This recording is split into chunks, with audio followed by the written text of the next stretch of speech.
भारताची सुरक्षा व्यवस्था ह्याच्यामध्ये पुढील विभागामध्ये प्रवेश करतोय. चला तर आता आपण बघूया की राष्ट्रीय सुरक्षेचे जतन करण्याचे कसे मार्ग आहेत त्याच्याबद्दल आपण अभ्यास करूया. तर आपण आपल्या राष्ट्राची जर सुरक्षेचा संबंध असा घेतला तर तो आपल्या राष्ट्राच्या भौगोलिक स्थितीवर असा जोडलेला असतो. म्हणजे काय तर भौगोलिकतेशी जोडलेला असा आहे. कारण भौगोलिक दृष्ट्या अधिक निकट असणाऱ्या राष्ट्रांकडूनच राष्ट्रीय सुरक्षेला धोका निर्माण होतो. म्हणजे आपल्या जवळ कोणते मित्र राष्ट्र आहेत, आपल्या राष्ट्राच्या बाजूला कोणते लागून राष्ट्र आहेत, त्यांच्याकडूनच आपल्याला जास्त धोका होण्याची शक्यता असते. कारण आपल्या भौगोलिक सीमारेषा ना असलेला जो धोका आहे तो कोणता आहे व तो कोणाकडून आहे हे ओळखणं सुद्धा महत्वाचं आहे. कारण कधी कधी आपण गोंधळून जातो की आपल्याकडे हल्ला होतोय कुणाकडून नक्की, तर ते सुद्धा ओळखण्यासाठी आपल्याला सतर्क राहणं जरुरीच आहे. मग हा धोका जर दूर ठेवायचा असेल तर त्यासाठी राष्ट्राला आपली लष्करी ताकद ही वाढवावी लागते. त्याच्यामध्ये सुसज्जपणा आणावा लागतो, ती अद्ययावत प्रमाणे ठेवली जावी. ह्याच्यासाठी सगळे प्रयत्न करावे लागतात.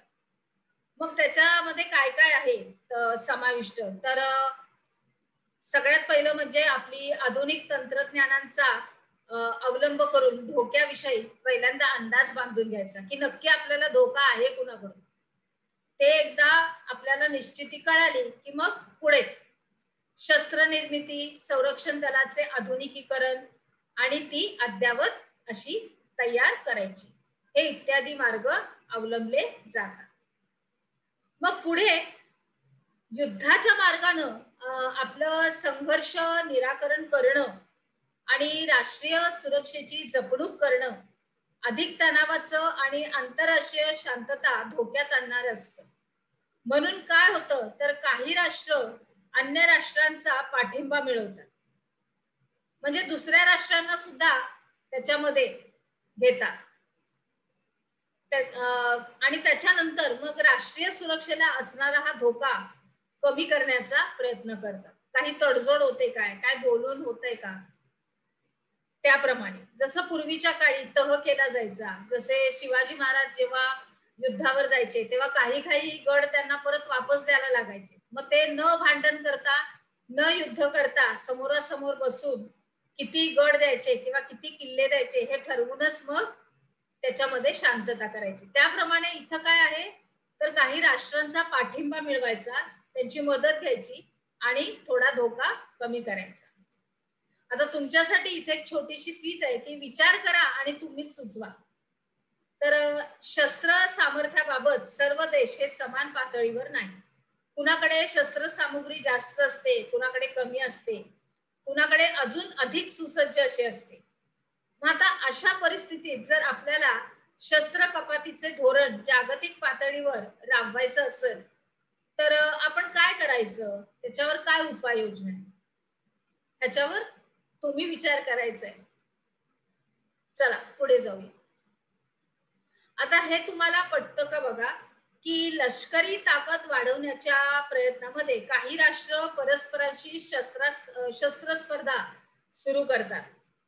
आपण मागच्या इयत्तेमध्ये सुद्धा काही इतिहासामध्ये शिकलो होतो की महासत्ता कशा आल्या आणि मग त्यांच्यामध्ये कशी भांडणं लागली. एक होतं अमेरिका, एक होतं रशिया, बरोबर. तर तशामध्ये काय होतं की शस्त्र स्पर्धा सुरू होते आणि त्याच्यामुळं असुरक्षिततेची भावना ही अधिक वाढते. म्हणजे आपण सुरक्षित नाहीये असं प्रत्येकाला या राष्ट्राला वाटायला लागतं आणि मग ही भावना राष्ट्रीय सुरक्षेला असणारे धोके सुद्धा वाढवते.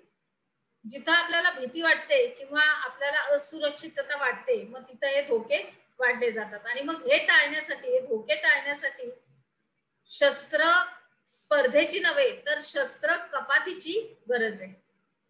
शस्त्र आपण बनवणारच नाही, आपल्याला भांडायचंच नाही एकमेकांबरोबर, मग कशाला शस्त्रच नको ती अशा रीतीने. त्याच्यानंतर मग आता पुढे अजून एक तुम्हाला एक छोटासा इथे एक परिच्छेद दिलेला आहे की हा तुम्ही वाचा आणि त्याखालचे तुम्हाला उत्तर द्यायचे. मी फक्त वाचणार आहे आणि तुम्हालाच उत्तर द्यायचे आपल्या वहीमध्ये लिहायचे की आंतरराष्ट्रीय संघर्ष शांततेच्या आणि वाटाघाटीच्या माध्यमातून सोडवण्याचा प्रयत्न प्रत्येक राष्ट्रानं हा केला पाहिजे. म्हणजे कसं की थोडं सामंजस्याने एकमेकाबरोबर बोलायचं आणि तो प्रयत्न युद्धाचे प्रसंग टाळून द्यायचे. मग त्यासाठी जे राष्ट्रामध्ये संवाद असतात, जो देवाणघेवाण असते ती वाढली पाहिजे. बरोबर, म्हणजे एकमेकांबरोबर जितकं आपण मैत्रीत्वाच्या रूपात राहणार तितकं युद्ध कमी आणि समस्या कमी. मग त्याच्यानंतर आंतरराष्ट्रीय सहकार्य वाढवण्याची चर्चा आणि त्या वाटाघाटीसाठी वेगवेगळी माध्यम व्यासपीठ आपल्याला उपलब्ध होती. आर्थिक नुकसानीच्या भीतीमुळे राष्ट्र ही युद्ध टाळण्याचा प्रयत्न करतील, कारण युद्धामध्ये आर्थिक नुकसान हे प्रचंड प्रमाणात होतं. प्रचंड नाही, अगदीच प्रचंड प्रमाणात. मग आता ह्या परिच्छेदातून तुम्हाला काय संदेश मिळतोय आणि राष्ट्रामध्ये संवाद हा कसा वाढेल आणि आर्थिक नुकसान आणि युद्ध यांच्यामध्ये कोणता संबंध आहे, तर ह्याची उत्तरं तुम्हाला तुमच्या वहीमध्ये लिहायची. चला पुढे जाऊया. आता भारताची सुरक्षा यंत्रणा. आता ह्याच्यामध्ये आपण बघूया की आपल्या सुरक्षा यंत्रणेमध्ये हे 3 कक्ष आहेत बघा. एक आहे भूदल, दुसरा आहे नौदल आणि तिसरा आहे वायुदल. आणि या संरक्षण करणाऱ्या दलांचा भारताच्या सुरक्षा यंत्रणेमध्ये समावेश आहे. एक जमिनीवरून, एक आकाशातून आणि एक पाण्याच्या मार्गाने. हे पूर्वीपासून चालू आहे आतापर्यंत. आपल्या इतिहासामध्ये सुद्धा आपण बघितलं आपलं भारतीय आरमार, तेच आता पुढे पुढे त्याचं झालं आहे नौदल. मग आता भारताच्या भौगोलिक सीमांचं रक्षण करण्याची जबाबदारी ही भूदलावर असते, कारण हे काय आपल्याला हवेतून करता येत नाही किंवा पाण्यातून नाही करता येत, कारण हे जमिनीचा प्रश्न आहे. तर आणि नौदल भारताच्या सागरी सीमांचं रक्षण करतं, जे पाण्याकडून आपल्याला आहे, ज्या आपल्या सीमा आहेत, जिथे आपली हद्द आहे तिथे. त्याच्यानंतर हवाई सीमा आणि अवकाशाचं रक्षण करण्याची जबाबदारी ही वायुदलाची आहे. कुणाची? वायुदलाची. आणि या तिन्ही दलावर संरक्षण मंत्रालयाचं संपूर्णपणे नियंत्रण असतं. कुणाचं? संरक्षण मंत्रालय. आता भारतातील भूदल हे खूप मोठं आहे आणि ते जगामध्ये 7व्या क्रमांकावर मानलं जातं. त्याच्यानंतर आपल्या भूदलाच्या प्रमुखाला आपण जनरल असं म्हणतो, नौदलाच्या प्रमुखाला ऍडमिरल म्हणतो आणि वायुदलाच्या प्रमुखाला एअर चीफ मार्शल असं आपण म्हणतो. आणि या तीनही प्रमुखांची नेमणूक कोण करतं?